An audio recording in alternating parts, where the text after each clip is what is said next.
पुरुष प्रधान संस्कृति को चुनौती देते हुए पिछले कुछ वर्षों में हर क्षेत्र में महिलाओं की पहल बढ़ी है। स्थानीय स्वराज्य संस्थाओं में महिलाओं को 50% अधिकार प्राप्त हुए हैं। इसके साथ ही सरकार के विभिन्न अभियानों में और नौकरी में भी महिलाओं को मौके मिल रहे हैं और महिलाओं के सक्षम होने के अनेक उदाहरण देखने को मिलते हैं। गोंदिया एसटी आगार में 40 महिलाएं काम कर रही है, जिनमें से 8 महिलाएं पुरुषों के साथ मिलकर यांत्रिकी कार्य कर रही है। आइए देखें इस संबंध में एक खास रिपोर्ट। गोंदिया जिले में नागरिकों और स्कूली छात्राओं को परिवहन सुविधाएं देने वाली लालपरी ने एसटी बस के रखरखाव की जिम्मेदारी गोंदिया आगार की 8 महिलाएं पुरुषों के साथ मिलकर निभा रही है। इसमें एसटी बस का पंक्चर बनवाने से लेकर इंजन रिपेयरिंग, इलेक्ट्रिक वायरिंग, धुलाई और किलिंग तक सभी काम महिलाएं करती है। न केवल रखरखाव और मरम्मत बल्कि गाड़ी की मरम्मत के बाद यह सुचारू रूप से चलती है या नहीं, इसकी जाँच भी स्वयं महिलाएं करती है। इसलिए अंतर्राष्ट्रीय महिला दिन के पूर्व संध्या के अवसर पर भंडारा गोंदिया क्षेत्रीय आगार नियंत्रक तनुजा अहिरकर ने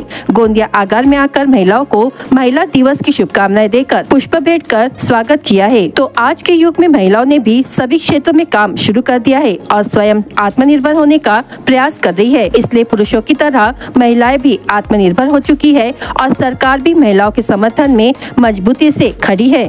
आमचे जरी कार्यालय भंडारा मुख्य कार्यालय आमचं भंडारा जिल्ह्यात असलं तरी आमच्या विभागाच्या अंतर्गत दोन्ही जिल्हे येतात। भंडारा जिल्हा तसंच गोंदिया जिल्हा। भंडारा टोटल म्हणजे भंडारा विभागाच्या अंतर्गत आपले 6 डेपो आहेत आणि 1 वर्कशॉप आहे। या 6 डेपोमध्ये तसंच वर्कशॉपमध्ये आपलं 50% जरी पकडलं तरी महिला कर्मचारी आज आहे।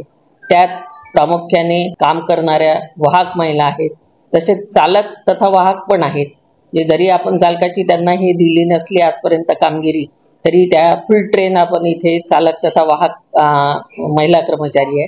तसेच यांत्रिक कर्मचारी पण आपल्या इथे आहे आणि प्रशासकीय मध्ये पण आपल्या इथे महिला कर्मचारी आहे। आज जर बघितलं रस्त्यावर आपला वाहक पुरुष पण काम करतो, तसंच महिलाही काम करतात।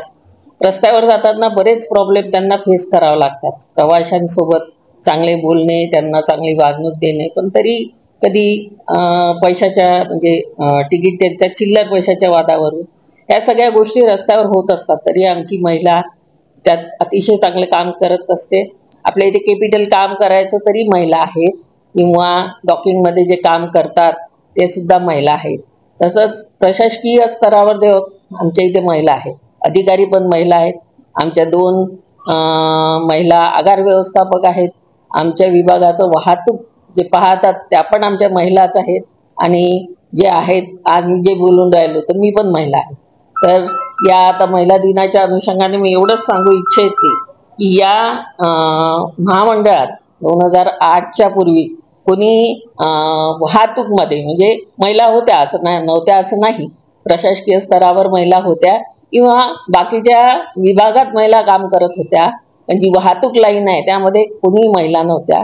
पण 2008 मधून सगळ्या महिला त्यात आलेल्या आहे आणि आजपर्यंत त्या खरंच उत्तम रूपे काम करत आहे। धन्यवाद। गोंदिया आगारामध्ये एकूण 40 महिला कार्यरत आहेत। त्यामध्ये यांत्रिक महिला, चालक वाहक महिला, सोबत आपले प्रशासकीय स्टाफ महिला ह्या महिला आहेत। गाड्यांचे काही प्रॉब्लेम्स असले ते सॉल्व्ह करतात आणि प्रत्येक प्रकारचे काम आमच्या यांत्रिक महिलांना इथं येतो व त्या संपूर्ण कार्यक्षमतेने आपले काम करत असतात। ज्या प्रकारे आगारामध्ये पुरुष यांत्रिक आपले काम करत असतात, त्याच प्रकारे आमच्या महिला यांत्रिक कर्मचारी पुरुषांच्या खांद्याला खांदा लावून आपला सगळे काम करत असतात। आमच्या आगारात आम्ही मेकॅनिकल सेक्शनला 11 मुली आहोत। इलेक्ट्रिशियनचे काम करते मी। ते आपले हेड मेकॅनिकलकडे आपले ड्रायव्हर साहेब रिपोर्ट देतात। जे काही प्रॉब्लेम असला तर लास्ट सीटवर सांगतात, मग ते आम्हाला कामं सांगतात, ते आम्ही करतो। माझ्याकडे इलेक्ट्रिशियनचे काम आहेत। शुभांगी भरणे ती बॉडी फिटर आहे, ती बॉडीचे कामं करते आणि बाकी महिला आपले मेकॅनिकलचे करतात, जसं टायर पंक्चर आहे, इंजिनचे कामं आहे, बॉडीचे कामं पण त्यांना देतात। आपले कॅपिटलचे राहतात। स्वच्छकमध्ये पण लेडीज आहे। 13 मध्ये लागली, 13 पासून करत आहे आणि 2 महिला ड्रायव्हर कर्मचारी पण आहे, ते गाडी चालवतात, शेड्यूल वगैरे पूर्ण करतात ते।